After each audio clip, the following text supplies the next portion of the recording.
कति कला किन गर्नु बाबाले नन्दोरी पढाइएको बाहिर आमाले यहाँ पढाइएको अनि बाहिर पनि पढाइएको बाबुले पढाइएको छैन बाहिर अनि यहाँ पनि पढाइएको माम पनि पढाइएको छ अनि आमा पनि पढाइएको छ दुईजना पढाइएको त्यही किन पढाउ तेरो बाबाले भनेको मान्दैन अनि के भन्छ मैले तिमी त मान्छौ नि तिमी त ज्ञानी छौ नि बाबा फटा तेरो बाबा त खत्तम फटा त ज्ञानी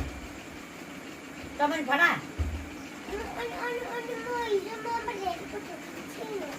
तिमीले हेरेको थियौ त तिमी पनि फटा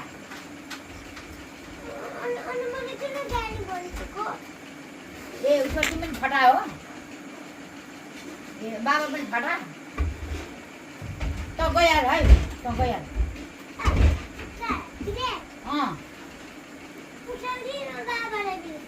के अरे पठाउँदैन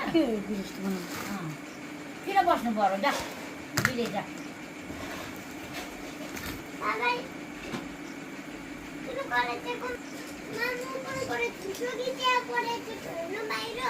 सबै भातहरू खाइसकेको छैन आमा अचार बनाएको हुन्थ्यो